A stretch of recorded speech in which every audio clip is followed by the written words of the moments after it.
नमस्कार दोस्तों, स्वागत है आप सभी का हमारे चैनल में। एक समय की बात है, किसी नगर में कबीर नाम का एक लड़का अपनी जिंदगी से बहुत निराश रहता था। उसकी निराशा का कारण यह था कि वह अब तक कुछ भी काम नहीं करता था। उसके माँ बाप उसे ताने मारते थे कि तेरे सारे मित्र कुछ ना कुछ कर रहे हैं, लेकिन तू अभी भी घर में ही बैठा हुआ है। मित्रों के बीच भी अक्सर कबीर का मजाक ही बनता रहता था। वह कहीं भी जाता तो लोग उससे पूछते थे कि क्या कर रहे हो। उसे यह बताने में बड़ी शर्म आती थी कि अभी वह कुछ भी नहीं कर रहा है। धीरे धीरे उसने रिश्तेदारों के यहाँ जाना और लोगों से मिलना जुलना भी कम कर दिया। वह ज्यादातर समय अपने घर में ही बैठा रहता और अकेले में रोता, भगवान को कोसता और अपनी किस्मत को दोष देता। अब उसे अपनी जिंदगी बोझ लगने लगी थी। कभी कभी वह सोचता कि जब वे कुछ करने के लायक ही नहीं है तो फिर उसके जिंदा रहने का भी क्या फायदा, उसे तो मर जाना चाहिए। एक दिन वे अपने नगर की एक सड़क से गुजर रहा था। तभी उसने देखा कि एक गुरु दुख के ऊपर प्रवचन दे रहा है। वह भी वही भीड़ में पीछे बैठ गया और गुरु के प्रवचन सुनने लगा। गुरु बोल रहे थे कि दुख एक गुरु की भांति होता है जो हमें जीवन की सच्चाई दिखाता है और हमें सही से जीवन जीने का तरीका सिखाता है। आप चाहे तो अपने दुख रूपी गुरु से जीवन जीना भी सीख सकते हैं और चाहे तो उस दुख में डूबकर बैठकर रो भी सकते हैं। कबीर भी गुरु की यह सारी बातें ध्यान से सुन रहा था, लेकिन उसे गुरु की यह बातें सही नहीं लगी। उसने खड़े होकर कहा, दुख कुछ भी सिखा कर नहीं जाता, सिर्फ पीड़ा देकर जाता है। दुख की पीड़ा अनंत होती है। ऐसा लगता है इसके बाद कुछ भी नहीं होने वाला, कुछ भी नहीं मिलने वाला। मृत्यु भी उसके सामने छोटी लगने लगती है। गुरु ने कहा, आखिर क्या दुख है तुम्हें? कबीर ने अपना सारा दुख गुरु के सामने कह सुनाया और पूछा, क्या आपके पास मेरे इस दुख का कोई समाधान है? यह सुन गुरु मुस्कुराए और बोले, जिस दिन तुम्हारे जीवन में सच्चा दुख आए उस दिन मेरे पास आना, मैं तुम्हारे दुख का समाधान अवश्य करूंगा। इतना कहकर गुरु वहां से चले गए। कबीर ने सोचा, क्या मेरा दुख सच्चा नहीं है?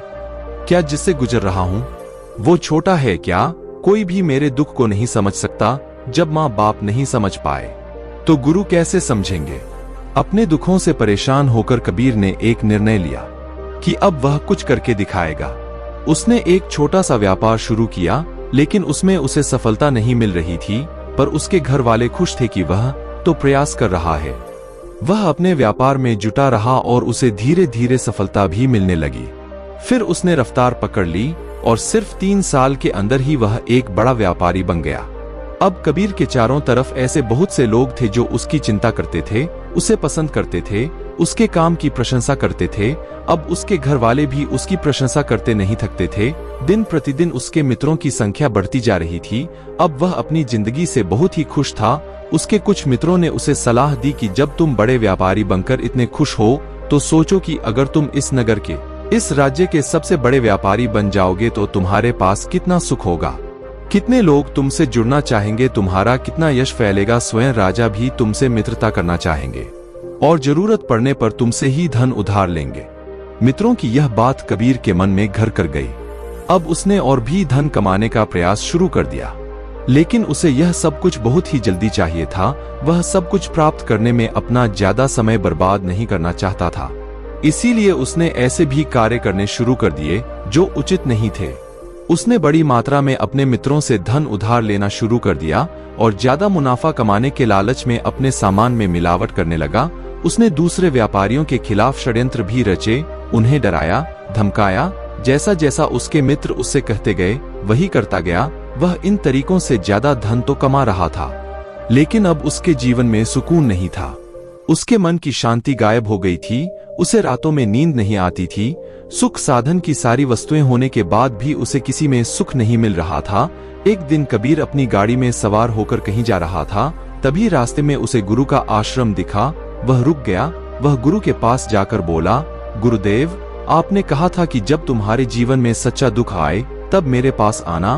अब मैं बहुत दुखी हूँ। मेरे रातों की नींद गायब हो गई है, मुझे कहीं सुकून नहीं मिल रहा। इस तरीके से कबीर ने अपनी सारी समस्या गुरु के सामने कह सुनाई। गुरु ने कहा, जब तुम मुझसे पहली बार मिले थे तब भी तुम किसी दुख में थे, तुमने उस दुख से क्या सीखा? कबीर ने कहा, मैंने सीखा कि सिर्फ सोचने और चिंता करने से कुछ नहीं होता। अपनी सोच को सच करने के लिए कर्म करना पड़ता है और सिर्फ कर्म करने से भी कुछ नहीं होता, अपने कर्म को अंतिम पड़ाव तक ले जाना भी आवश्यक होता है। चाहे रास्ते में कितनी मुश्किलें आए, मन कितना ही निराश हो, कितना ही लगे कि अब आगे कुछ भी नहीं होने वाला, तब भी यह मान कर चलो कि मैं जो भी कर रहा हूँ उसमें सफल अवश्य हो जाऊंगा। लोग सिर्फ सफल व्यक्ति को ही सम्मान देते हैं, फिर चाहे कोई कितना ही अच्छा क्यों ना हो, वह लोगों की नजरों में होता है। यह सब सुन गुरु मुस्कुराए और बोले, यह असली दुख नहीं है। जब तुम्हारे जीवन में असली दुख आए तब मेरे पास आना, मैं उसका समाधान अवश्य करूंगा। कबीर ने जाते समय गुरु को सोने के सिक्कों से भरा एक घड़ा भेंट किया। घड़ा देखकर गुरु ने कहा, यह मेरे किसी काम का नहीं, इसे उस पेड़ के नीचे गड्ढा खोद कर दफना दो। कबीर ने गुरु के कहे अनुसार घड़े को पेड़ के नीचे दफना दिया और वहां से चला गया। कुछ दिनों तक तो व्यापार अच्छी तरक्की कर रहा था, लेकिन गलत व्यापार की वजह से ही धीरे धीरे उसे व्यापार में घाटा होने लगा। उसकी सारी धन संपदा धीरे धीरे खत्म होने लगी और एक दिन ऐसा आया जब उसके पास कुछ भी नहीं बचा और वह कर्जे से दब चुका था। लेकिन वह निश्चित था, क्योंकि उसने सारा कर्ज अपने मित्रों से ही लिया था। वे सोचता था कि उसके मित्र बुरे समय में उसका साथ देंगे, लेकिन ऐसा कुछ भी नहीं हुआ। बुरा समय आते ही मित्रों ने ही सबसे पहले अपना उधार मांगना शुरू किया और उधार वापस न करने पर जान से मारने की धमकी भी दी। उसके शुभ चिंतक, उसे चाहने वाले सब उससे दूर हो गए। उसके वह मित्र जो उसके साथ मौज मस्ती किया करते थे, अब उससे दूर भागने लगे। उसके परिवार वाले उसे उसकी गलतियां और कमियां गिनाने लगी। उसकी सारी संपत्ति नीलाम हो गई और उसके पास कुछ भी नहीं बचा। उसने अपने पिता से सहायता मांगा तो पिता ने कहा, मेरे पास यह थोड़ी सी ही संपत्ति है, अगर मैं यह भी तुम्हें दे दूंगा तो तुम्हारी मां को कहां रखूंगा? यह संपत्ति हमारा आखिरी सहारा है। कबीर के भीतर बहुत गहरा दुख हुआ। उसके आसपास ऐसा कोई भी नहीं था जो उसके दुख को समझ सके, उसे संभाल सके। लोगों से मिले इस धोखे और विश्वासघात की वजह से वह अंदर तक टूट गया। उसे लगने लगा, अब जीने का क्या मतलब, अब तो मृत्यु ही एकमात्र सहारा है। फिर वह आत्महत्या करने के लिए बाहर की तरफ जा रहा था कि तभी उसे याद आया, गुरु ने कहा था, जब तुम्हारे जीवन में असली दुख आए तब मेरे पास आना। कबीर गुरु के पास गया और अपना सारा दुख सुनाया। वहीं आंखों में आंसू भरकर बोला, मेरे इस दुख का समाधान कीजिए गुरुदेव। गुरु ने कहा, जब तुम्हारे जीवन में असली दुख आए तब मेरे पास आना, मैं उसका समाधान अवश्य करूंगा। कबीर ने कहा, क्या अभी जो मेरे जीवन में घट रहा है वह दुख नहीं है? आखिर असली दुख होता क्या है? गुरु ने कहा, सबसे पहले तुम यह बताओ कि तुमने अपने दुख से क्या सीखा? कबीर ने कहा, मैंने सीखा कि जो लोग हमारी सफलता, हमारी तरक्की की वजह से हमारे जीवन में आए हैं, वह हमें धोखा अवश्य देंगे, क्योंकि वह बुरे समय में हमारे साथ खड़े नहीं होंगे। वह केवल अच्छे समय में हमारा फायदा उठाएंगे और बुरे समय में छोड़कर चले जाएंगे। भरोसा केवल उन्हीं लोगों पर करना चाहिए जो हमारे बुरे समय में, असफलता के समय में हमारे साथ खड़े रहते हैं।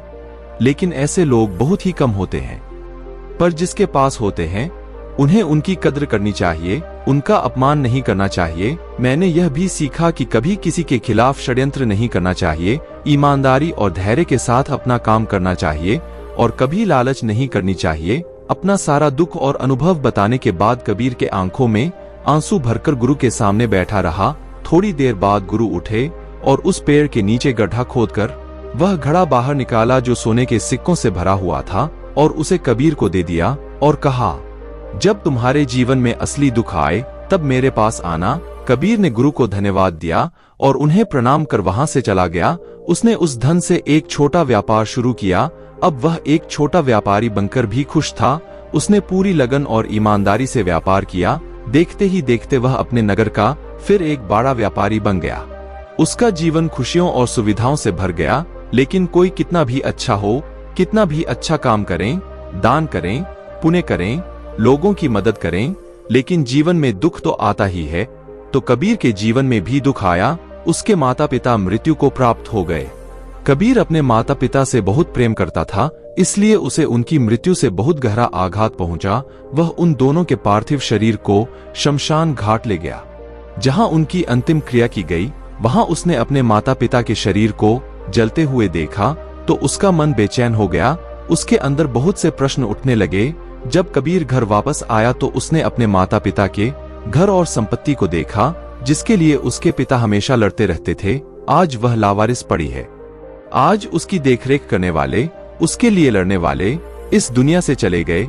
उसके पिता ने जो भी कमाया था, जो भी बनाया था, वह सब यहीं रह गया था। एक दिन पहले तक किसी से भी अपनी संपत्ति के लिए लड़ने वाले उसके पिता आज खुद इस दुनिया से अलविदा हो गए। उसका मन इसी तरह के अनेक विचारों के भंवर में फंसा हुआ था। उसे अंदर से अकेलापन और डर महसूस हो रहा था। उसे कुछ खालीपन सा महसूस हो रहा था। उसे लग रहा था कि कुछ तो है जिसे वह समझ नहीं पा रहा है। इसीलिए वह गुरु के पास गया।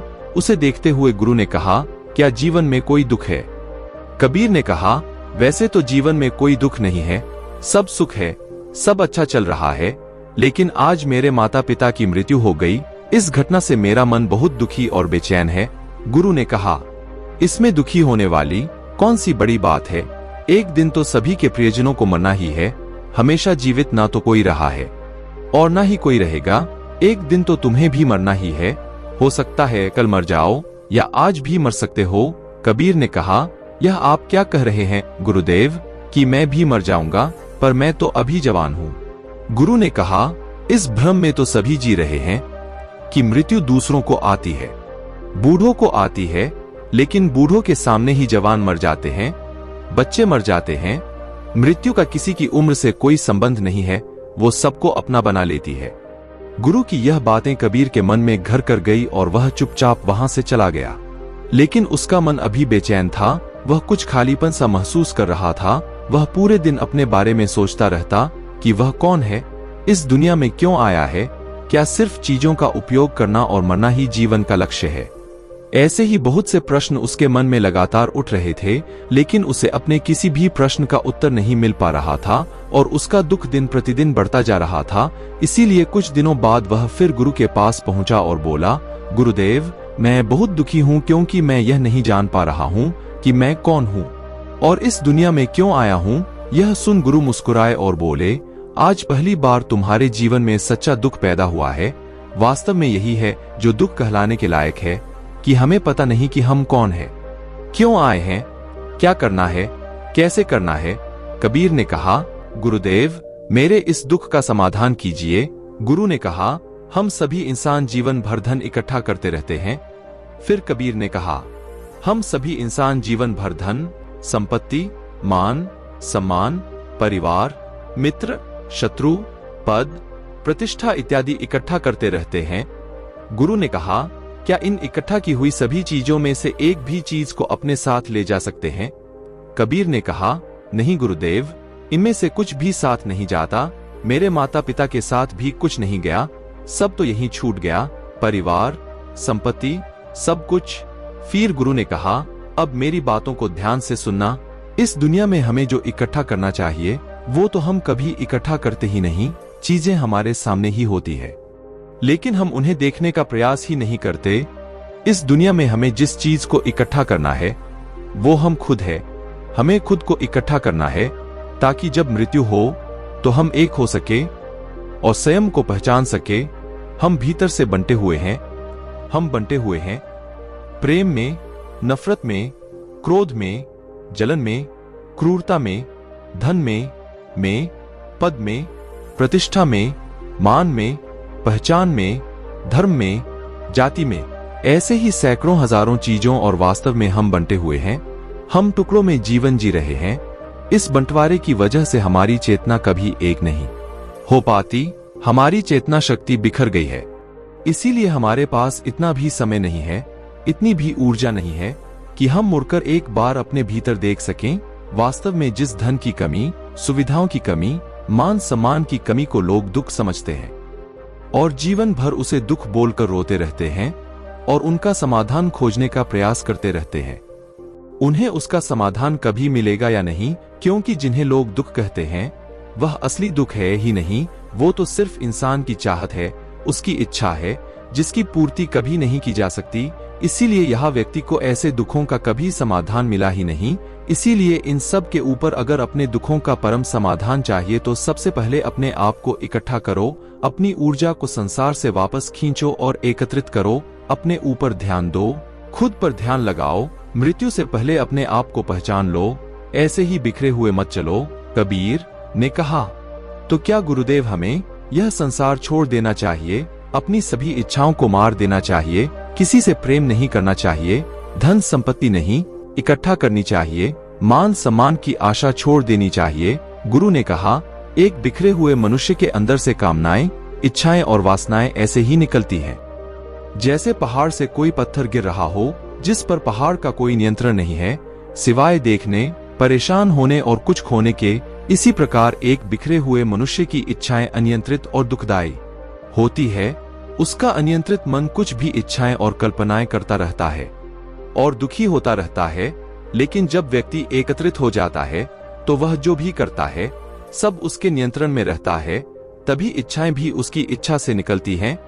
कबीर ने कहा, गुरुदेव, आपने मेरे सच्चे दुख का समाधान कर दिया, आपका बहुत बहुत धन्यवाद। आपसे मैं खुद को एकत्रित करने का प्रयास करूंगा। गुरु ने कहा, मानव शरीर में बहुत ऊर्जा है, बहुत शक्ति है, पर यह बेकार के कामों में रह गई है, चीजों में लगी रहती है। यह ऐसा ही है जैसे कि एक अत्यंत शक्तिशाली मशीन किसी बच्चे के हाथों में दे दी गई हो और वह बिना सोचे समझे, बिना किसी नियंत्रण और जानकारी के बस इसकी शक्ति को कहीं भी बर्बाद कर रहा हो।